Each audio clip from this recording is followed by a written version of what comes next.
Jamie, I think as believers, we all look forward to Christ's return, but your message today really drove home the part about our family and friends who may not be believers. How would you discuss or challenge us this coming week to really focus on those non-believers in our life?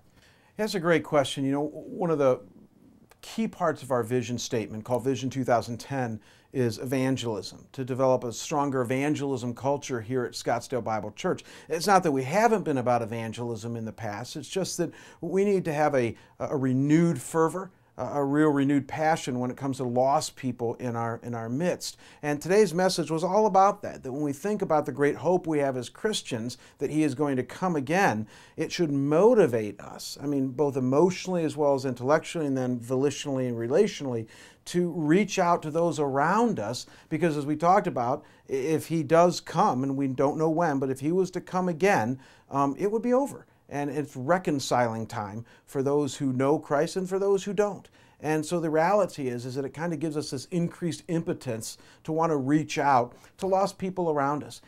And the cool thing about that is that all of us have lost people in our sphere of influence. Somebody once said that, you know, the longer you become a Christian, the less you have lost people in your life. I'm not sure that's really true, especially in our increasingly secular culture.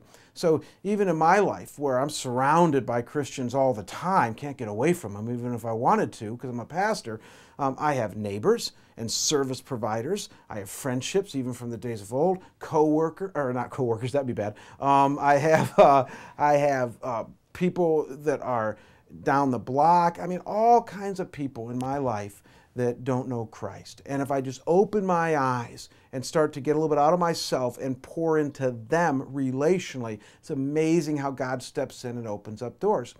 One last thought, don't be surprised if you take some risks and start pouring into family members and friends, co-workers, fellow students, that they initially mock and scoff.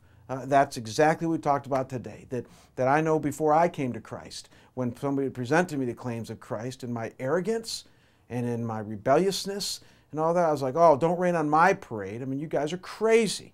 And yet it was because somebody hung in there with me and lovingly just kept after me, explaining the claims of Christ to me and how cogent and livable they were, that God finally entered into that process and called me into His kingdom. And He's still doing that a lot today. So wouldn't it be cool if Scottsdale Bible Church just took very seriously the call that God has given to us to be evangelistic, to be caringly relational with the gospel, with those around us, and to see Him enter more into that process. That's where we're going as a church, and I can't wait to hear and see what He does. Thank you, Jamie.